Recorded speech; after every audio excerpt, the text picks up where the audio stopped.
Hola a todos, vamos a hablar hoy de un tema muy interesante que es hipertensión de origen endocrino. Es posiblemente una de las causas más olvidadas de hipertensión. ¿Por qué? Porque el hiperaldosteronismo es la causa más frecuente y no la estamos diagnosticando. Entonces es importante repasar este tema. Esta es una charla que di en el Congreso Colombiano de la Asociación de Endocrinología y básicamente me voy a enfocar solo en feocromocitoma y en hipertensión de origen endocrino, porque en Cushing ya tenemos un video, les voy a poner acá el link del video. Por favor, si estos videos les gustan, compártanlo, denle like, activen la campana de notificaciones y les recuerdo el nombre mío. Yo soy Alejandro Román, soy profesor en la Universidad de Antioquia y soy endocrinólogo en el Hospital Universitario San Vicente. Les quisiera comenzar con este caso clínico. Es una mujer de 39 años de edad, una obesidad grado 1. Durante una consulta de rutina le encuentro una presión arterial 140/90 y un mapa confirma una hipertensión arterial estadio 1. Tiene un examen físico normal, no tiene ningún estigma de Cushing, no tiene cambios sugestivos de feocromocitoma, una clínica sugestiva de feocromocitoma y tampoco tiene una clínica de hiperaldosteronismo clara como dolor, mialgias o signos de hipocalemia. La pregunta que les hago yo a ustedes es si puede tener una hipertensión de origen endocrino y la respuesta es sí. En todos estos pacientes, inclusive con una presión arterial estadio 1, debemos sospechar un hiperaldosteronismo y debemos descartar esta enfermedad en estos casos. Ahora bien, los trastornos tiroideos me pueden dar una causa de hipertensión de origen endocrino. El hipotiroidismo típicamente cursa con hipertensión arterial diastólica. El hipotiroidismo va a cursar, el hipertiroidismo va a cursar con hipertensión arterial sistólica y el hiperpara se asocia a fenómenos cardiovasculares. En la hipófisis podemos tener hipertensión arterial de origen en un Cushing o en una acromegalia, pero claramente la que va a captar o va a ser más activa va a ser la glándula suprarrenal. Entonces, miren, acá tenemos el hiperaldosteronismo, es una causa muy frecuente de hipertensión arterial y se nos olvida el feocromocitoma del paraganglioma simpático, el Cushing adrenal y tenemos otras enfermedades muy interesantes como la hiperplasia adrenal congénita, sobre todo las que produzcan DOCA, no las que causan falla adrenal como el déficit de la 21-hidroxilasa, el tumor productor de deoxicorticosterona, la resistencia primaria al cortisol y el exceso aparente de mineralocorticoides. ¿Cómo sospechan esto, doctores? Para mí el truco es que pidamos hipertensión en todos los pacientes hipertensos, renina, porque la hipertensión arterial con renina baja típicamente es del endocrino, la hipertensión arterial con renina alta es del nefrólogo. Las causas de hipertensión con renina baja son causas endocrinológicas, entonces podemos tener otras causas y en ese momento sospechar la enfermedad. En un caso clínico, para que empecemos a hablar de esta enfermedad, una paciente de 19 años de edad con síntomas adrenérgicos y una masa abdominal, una normetanefrina claramente elevada a más de 3 meses el límite superior. Esta paciente durante la inyección anestésica presentó una emergencia hipertensiva, tuvo un edema pulmonar, la intubaron y la remitieron a la unidad de cuidados intensivos en el hospital y ella tiene un diagnóstico muy interesante que es un paraganglioma del órgano de Zucker-Kandel. Acá ven en esta tomografía esta masa encima de la vejiga y acá ven la masa durante la resección quirúrgica. Esta paciente nos demoramos preparándonos 1 o 2 meses porque durante la anestesia pueden suceder estos problemas. Esto es lo que pasa con el feocromocitoma. Inclusive si hubiera tenido más años, posiblemente la paciente hubiera tenido una disección de coronarias, una cardiomiopatía de Takotsubo, una crisis catecolaminérgica. Estos tumores producen muchas catecolaminas. Entonces nosotros nos demoramos mucho para prepararla, le fuimos subiendo las dosis de prazosin, le tuvimos que agregar el calcio antagonista, le tuvimos que agregar a ARA2, tuvimos después la tenemos más controlada el beta bloqueador. Entonces una paciente que nos demoramos mucho para tenerla bien preparada para que no tuviera ninguna complicación. Acá vemos nuevamente el feocromocitoma el paraganglioma del órgano de Zucker-Kandel y aprovechar adicionalmente hacer un homenaje al doctor Camilo Jiménez. Él es el endocrinólogo del MD Anderson Cancer Center, que es colombiano y es una de las personas que más ha publicado y ha liderado el campo de feocromocitoma y es el autor de una publicación en donde se descubrió, donde se aprobó que la metayodobensilguanidina de alta especificidad, más conocida como Ultra 3 y benguano, fuera aprobado para feocromocitoma. Es la única terapia aprobada por la FDA para el feocromocitoma metastásico. Entonces, la definición es que los feocromocitomas son tumores originados en la glándula suprarrenal, típicamente en la médula suprarrenal, son tumores neuroendocrinos derivados de las células cromafines y pueden producir catecolaminas, lo cual puede conllevar a enfermedad cardiovascular. Acá vemos en esta imagen un feocromocitoma en la glándula suprarrenal izquierda es de un paciente que nos llegó también con un síndrome coronario agudo de otro sitio, le hicieron cateterismo, fue normal y finalmente lo que encontramos fue una crisis hipertensiva asociada a un feocromocitoma de un tamaño importante, como vemos acá en la flecha. Y los paragangliomas es el mismo tumor, pero originado en los paraganglios. Típicamente los paraganglios de cabeza y cuello, los paragangliomas de cabeza y cuello son no secretores, son típicamente parasimpáticos, menos del 5% son funcionales, pero podemos tener paragangliomas en cualquier sitio. Acá tenemos una imagen de una metallobensilguanina en un paciente con un paraganglioma del órgano de Zuckerkandl con compromiso metastásico óseo. Y, por ejemplo, el paraganglioma en la vejiga puede producir síntomas durante la micción, porque el paraganglioma está en la vejiga y cuando se contrae la vejiga, presiona el paraganglioma y hace que secreten catecolaminas, entonces hace que el paciente tenga una crisis durante la micción, pero podemos tener paragangliomas en el ojo, paragangliomas en el oído, paragangliomas cardíacos, abdominales, que van a ser los más comunes. Es un tumor raro, realmente la mayoría de médicos no van a ver un feocromocitoma en su vida porque es una enfermedad relativamente infrecuente. Como causa de hipertensión de origen secundario es muy rara, es menos del 5% de los casos, del 0,5% de los casos. Se puede presentar como incidentalomas adrenales, que hoy en día es la principal forma de diagnóstico. Sin embargo, de todos los incidentalomas, solo el 5 al 10% son feocromocitomas. Las manifestaciones clínicas son muy inespecíficas, pueden cursar con muchas cosas. Por favor, todo paciente que le sospechen feocromocitoma, usted está en la obligación de descartarlo. Se estima que de 100 metanefrinas que usted pida, solo uno va a salir positivo. Síntomas, ya los vamos a mirar, pero van a ser palpitaciones, sudoración, cefalea, se pueden presentar con hasta ataques de pánico. Nosotros tenemos pacientes con constipación, inclusive constipación grado 4, inclusive una paciente se murió por una obstrucción abdominal por un feocromocitoma asociado una neoplasia endocrina múltiple tipo 2B, pues estos tumores pueden presentar muchas manifestaciones clínicas. Miremoslas acá, vean que las manifestaciones más frecuentes son cefalea, seguido palpitaciones y diaforesis, en lo que conocemos como la tríada del feocromocitoma. También se puede presentar palidez, a veces seguida de rubicundez, por eso en algunos textos puede aparecer el flux facial como un síntoma, pero típicamente es palidez y luego hay una vasodilatación secundaria a la vasoconstricción importante. Náusea, pérdida de peso, fatiga, ansiedad y ataques de pánico. Nosotros tuvimos una paciente durante muchos años, unos 10 años, su médico, ella le insistía que tenía ansiedad, siempre se le decía que era un trastorno de ansiedad y que tenía susto, y finalmente en una resonancia por una lesión en columna se encontró incidentalmente una lesión adrenal y era un feocromocitoma que tenía hace varios años. Y desde el punto de vista hipertensivo puede ser hipertensión arterial sostenida o paroxística o hipotensión ortostática. Como les dije acá, la mayoría de los pacientes van a tener paroxismos o hipertensión arterial crónica sostenida, el 10% van a ser normotensos. Puede haber también hipotensión ortostática, usualmente cuando hay liberación de dopamina y adrenalina, y en estos casos es más frecuente con neoplasia endocrina múltiple tipo 2 porque tienen más liberación de adrenalina, entonces la presión arterial va a ser mucho más variable. También esta labilidad en la presión se va a correlacionar con liberación episódica de catecolaminas.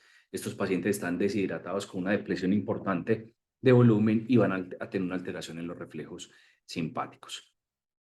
Miren, como les mencionaba ahora, la mayoría van a tener hipertensos y van a estar separados entre los que tienen paroxismos y los que están sostenidos. La TREA clásica en algunos textos menciona que 60% de los pacientes pueden tener alguno de los síntomas de la TREA clásica. En nuestros estudios realmente se presenta solo en el 6% de los casos y miren que muchos pacientes pueden tener ansiedad, palidez, disnea, vómito o temblor. Este es un artículo más reciente publicado en el JACC y miren acá cómo los pacientes con feocromocitoma y paraganglioma por la secreción de catecolaminas pueden tener hipertrofia ventricular izquierda, pueden tener una disminución del strain, puede haber fibrosis y edema en la resonancia cardíaca y pueden tener eventos cardíacos como arritmias, cardiomiopatías, síndromes coronarios agudos, falla cardíaca aguda, cardiomiopatia de Takotsu, entonces una enfermedad importante desde el punto de vista cardiovascular. ¿A quién se debe estudiar para feocromocitoma? Cuando usted tenga la más mínima sospecha. Si le ocurrió que tiene un feocromocitoma, pida los estudios. Pero desde el punto de vista clínico o las guías nos recomiendan aquellos pacientes que tengan síntomas sugestivos, una variabilidad inexplicable de la presión arterial, aquel que tenga una respuesta paradójica durante la anestesia, cirugía o fármacos, es decir, una crisis hipertensiva con endoscopia, eso no es normal, y variabilidad en la presión arterial con hipertensión arterial resistente. Los pacientes que tengan incidentaloma, ya vamos a ver lo que ha cambiado en este punto, los pacientes diabéticos de nuevo con hipertensión arterial y todo paciente con un síndrome de predisposición hereditaria. ¿Qué les mencionaba con respecto a incidentaloma que ha cambiado? Este es un artículo de revisión de la doctora Irina Bancos de la Mayo Clinic. Y miren acá que tenemos masas adrenales, aquellos que tengan menos de 10 unidades Hounsfield, el riesgo de malignidad feocromocitoma es del 0%. ¿Listo? A los que tengan del 10 al 20%, el riesgo es del 2 y más de 20 entre el 10 al 20%. Miren que las masas adrenales benignas podemos tener masas de más de 4 centímetros que sean hiperplasias, mielolipomas o adenomas.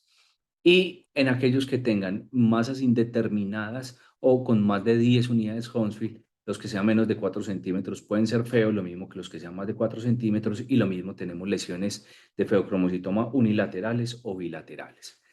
¿Con qué los diagnosticamos? Con metanefrinas libres en plasma o metanefrinas urinarias fraccionadas y nos deben reportar tanto noradrenalina como metanefrina. Deben estar diferenciadas y separadas las dos para poder hacer el diagnóstico.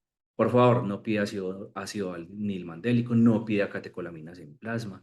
Usted sospecha o confirma el diagnóstico cuando tiene más de 3 veces el límite superior de lo normal. Si es entre 1 a 3 veces, por favor, suspenda medicamentos y repita nuevamente el test de clonidina. Realmente no lo estamos haciendo porque esas elevaciones menores típicamente son falsos positivos. Entonces yo pido metanefrinas en plasma o en orina. Si son negativas es improbable que tenga un feocromocitoma, es muy raro. Y si son positivas y la elevación es más de 3 veces, paso una tomografía, una resonancia abdomen, confirmo el diagnóstico. Si es menos de 3 veces, mire, suspendo fármacos, evalúo en situación de estrés, repito las metanefrinas y si son positivas, confirmo el diagnóstico de feocromocitoma.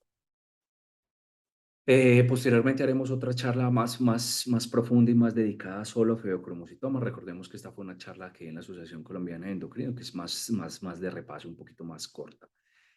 Finalmente, tenemos muchas causas de hipertensión arterial endocrina. Posiblemente la hipertensión arterial endocrina sea la causa más frecuente de hipertensión arterial secundaria.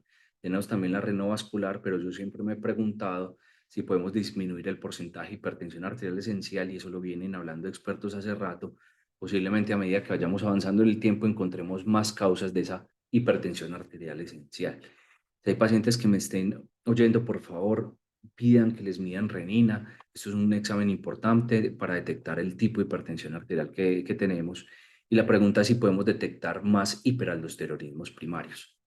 Y en esta enfermedad existe una paradoja. Primero que todo, es la causa más común de hipertensión arterial. Por encima de todas las otras causas, es la más frecuente. Sin embargo, es una enfermedad que es ignorada por nosotros. Al sistema de salud no le interesa, a nadie le interesa esta enfermedad. Hay poca investigación, la mayoría son por iniciativas propias del investigador. Solo hay un RCT en hiperaldosteronismo, no tenemos ningún RCT, todo lo otro es estudios prospectivos o retrospectivos. Y miren, que si asumimos una prevalencia del 20%, que es baja para Colombia, significa que 1 de cada 83 pacientes sí tiene hiperaldosteronismo. Entonces es muy frecuente. Sin embargo, menos del 1% de los pacientes con hiperaldo han sido evaluados y tratados. Es un caso clínico de los que tuvimos en consulta, realmente en hospitalización, hipertensa a los 25 años de edad, 150-100 con debilidad muscular. Se demoraron un tiempo exagerado para hacer el diagnóstico de hiperaldo. Finalmente, esta señora trabajaba en la casa de un médico, el médico dijo hospitalicémosla, nos la trajo acá al hospital, le encontramos una renina menor de 0,5 en la concentración y una aldosterona en 68, la relación en ese momento claramente elevada. Y acá es donde tenemos la primera dificultad. Listo. Mira que tenemos aldosterona en nanogramos de cilitro, aldosterona en picomoles, tenemos actividad y el punto de corte es más de 30. Tenemos una actividad de renina en picomoles litro, una concentración en milunidades litro y concentración en nanogramos litro. Entonces acá está el primer problema. Primero que todo, hay que pasar unidades. En nuestro medio típicamente la reportan como picogramos, en algunos laboratorios la reportan como nanogramos por decilitro, entonces toca pasar la aldosterona de picogramos a nanogramos por decilitro para hablar. Por eso la renina y la aldosterona es un enredo, tenemos muchas variables y no es lo que se está recomendando hoy en el año 2022 para hacer el diagnóstico. Si bien a todo paciente le tenemos que pedir renina, posiblemente la mejor opción sea aldosterona en orina 24 horas. Pero en este paciente teníamos una concentración y una aldosterona que era en más de 130 y mire que era para este punto de corte 5,7.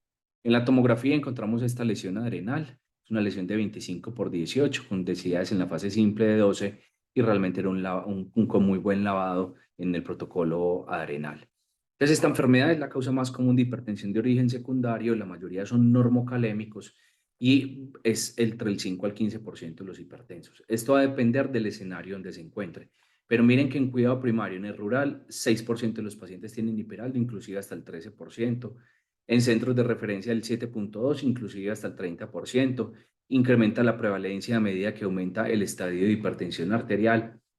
En pacientes con hipertensión arterial resistente, hasta el 30% pueden tener esta enfermedad, con hipocalemia el 30% y como incidentaloma el 4%. Esta es la prevalencia en distintos países. Hay sitios donde la prevalencia puede ser tan alta como del 23%. Este artículo reciente del doctor Anand Bhaya, mire, todos los pacientes hipertensos, el 15% tienen un hiperaldosteronismo manifiesto, pero obviamente hay un continuum en la fisiopatología del hiperaldosteronismo, inclusive con casos de hiperaldosteronismo normotensivo o prealdosteronismo o hiperaldosteronismo subclínico, que yo sé que hay gente que le choca este término, pero así es endocrino. Todas las enfermedades endocrinas tienen hipotiroidismo subclínico, subcushing subclínico. Tenemos muchas enfermedades que apenas se están manifestando porque las estamos diagnosticando temprano. En cambio, con hipertensión arterial resistente, el 25% pueden tener hiperaldosteronismo y el 50% hay un exceso de aldosterona. Por eso las guías recomiendan utilizar espironolactona en estos casos. A mí me gusta hacer el diagnóstico antes.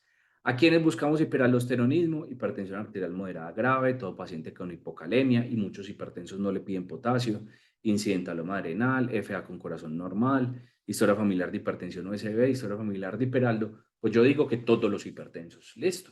Lo que digo yo, y no es porque me dé la gana, porque yo quiero, porque ya lo que pienso, no, es basado en la literatura y los expertos también lo están mencionando.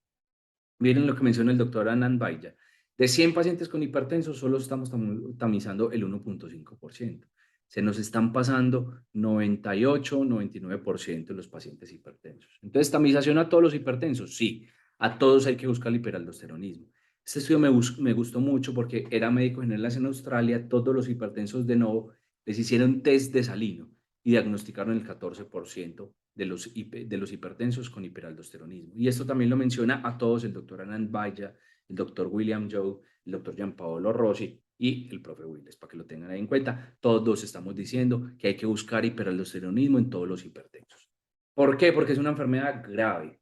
O sea, el hiperaldo no es cualquier bobada. Los pacientes que tienen presión arterial 140/100 sin hiperaldo y usted tiene un hiperaldo 140/100, este paciente le va peor. Se asocia con fibrilación auricular, con aterosclerosis, con edema agudo de pulmón, con hipertrofia ventricular izquierda, con apnea del sueño, con arritmias, con falla renal, con osteoporosis, con síndrome metabólico. Hay una fisiopatología, una plausibilidad biológica importante. A estos pacientes les va peor que un hipertenso normal. Nuevamente volvamos a la relación aldosterona-renina. Miren que usted puede tener en algún momento determinado hasta 8 variables. 8' le da a usted 40.000 variables y esto es un enredo. Todos ustedes enredan diagnosticando o haciendo una relación aldosterona-renina. Es una cosa muy compleja. Si usted quiere seguir haciendo relación aldosterona-renina, pues tómele foto a esto y téngalo en la tabla, en el pastel. Y yo lo que hago es más pensando en esto. Es similar al hipertiroidismo. El hipertiroidismo tiene renina suprimida con T4 puede ser normal o alta.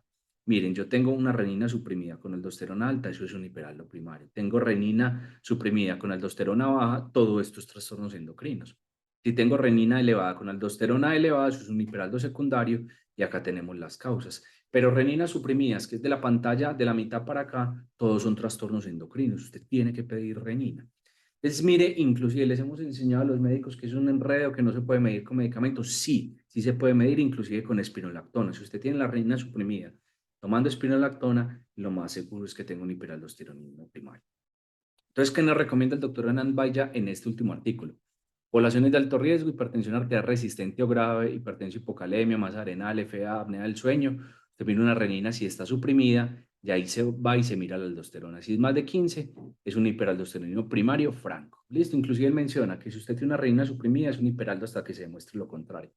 Aldosterona entre 5 y 15 es un hiperaldosteronismo, y si es menos de 5, lo más posible es que sea una hipertensión, que no sea un hiperaldo y sea una hipertensión con renina baja, que se hace un test de supresión de aldosterona para excluir hiperaldosteronismo en ambos escenarios, bien sea un test de salino, una carga de sal, lo que ustedes quieran utilizar, y estos escenarios es donde se mejora más, le va mejor al paciente con adrenalectomía y ya posteriormente a esto podemos hacer una terapia empírica con espironolactona y restricción de sodio. Pero, ¿qué se está haciendo hoy en día? Dado que la renina y la aldosterona tiene tan poca sensibilidad, especificidad, es tan enredada, usted pide renina y lo que deberíamos estar pidiendo hoy en día es aldosterona en orina 24 horas con medición de sodio en orina 24 horas. Si usted tiene una aldosterona de más de 24, en 24 horas, más de 10 microgramos, es un hiperaldo primario. Si la tiene entre 6 y 10, lo más seguro es que tenga un hiperaldo primario y si es menos de 6, es muy posible que tenga un hiperaldosteronismo primario y se trate de una hipertensión arterial con renina baja. Listo. Es decir, lo que decían los libros hace muchos años, medir aldosterona en orina 24 horas, vuelve otra vez. Como dice el profesor Carlos Atencia, los datos nuevos están en los libros viejos. Pero hoy en día, año 2022, lo que debemos estar haciendo es aldosterona en orina 24 horas. ¿Por qué? Porque, mire, integra la producción total, mide aldosterona libre, no tiene la fluctuación y los falsos negativos de la aldosterona plasmática, sabemos que es menos disponible, está en el PBS para Colombia.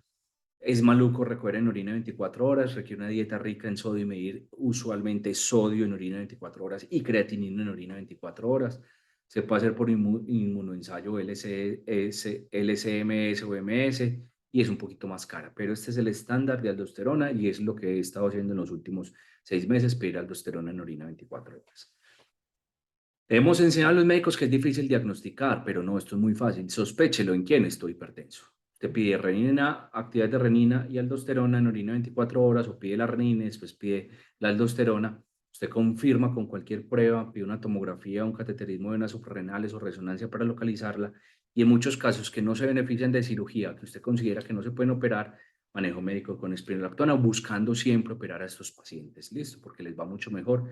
Inclusive algunos casos con hiperaldo bilateral puede haber beneficio en disminuir la carga. Y recordemos que en el Pathway 2, en hipertensión arterial resistente, se controlaba muy bien con espironolactona, pero muchos de estos pacientes tenían causas secundarias descartadas, pero hasta el 25% tenían una supresión, una alteración en el eje renina-aldosterona que sugería un hiperaldosteronismo. Finalmente, para terminar esta parte, siempre buscaba qué más podíamos hacer para diagnosticar el hiperaldo y como se dieron varias charlas sobre inteligencia artificial y ahora está de moda, recordemos pues a Alan Turing, que fue pues como el padre de la inteligencia artificial y es un homenaje pues en esta película, que la pueden ver ustedes, el código Enigma, que es muy, muy interesante. ¿Por qué es importante esto? Porque creo que deberíamos meter un poquito de inteligencia artificial en esto, porque a nosotros como médicos se nos está pasando. Listo. Miren este estudio, 27.000 pacientes, solo se tamizó el 1%, hipertensos más hipocalemia se diagnosticaba solo el 3,9% se tamizaba, hipertensos más 4 medicamentos el 1%. Es decir, como médicos estamos haciendo muy, muy, muy mal las cosas. Entonces, por eso pensaba cómo podíamos hacer un diagnóstico más precoz o más preciso de hiperaldosteronismo. Listo. En análisis multivariables es muy similar a Machine Learning, entonces realmente no habría diferencias, pero por ejemplo en este modelo encontraban que mujeres, el tabaquismo, la presencia de enfermedad arterial coronaria, la presión arterial más de 160, una glicemia en ayunas, una tasa de filtración, son subestilos de hiperaldo, pero yo creo que ya llegamos muy tarde a esto.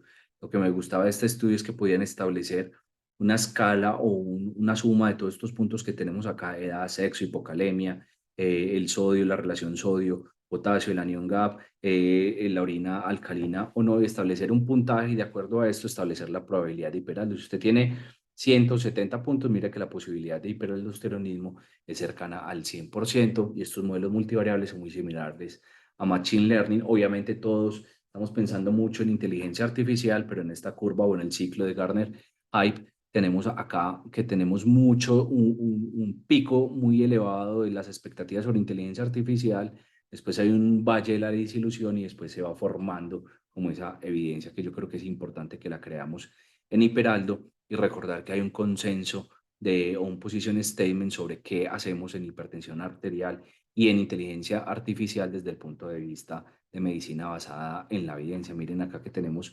vigilancia, seguridad, evaluación de toda la inteligencia artificial. Y para terminar, mensajes para la casa, recordar que la hipertensión arterial endocrina no es rara, no es aislada, el hiperaldo es muy común. Si usted tiene renina baja, sospeche un trastorno endocrino. En hiperaldosteronismo piense en esta enfermedad, mida la renina, la aldosterona en 24 horas, interprete esta relación si usted la pidió la relación, imagine al paciente, es decir, hágale tomografías y resonancias y actúe de acuerdo a lo que encuentre. Y recordar que feocromocitoma es una enfermedad muy apasionante, muy interesante y que puede romper corazones.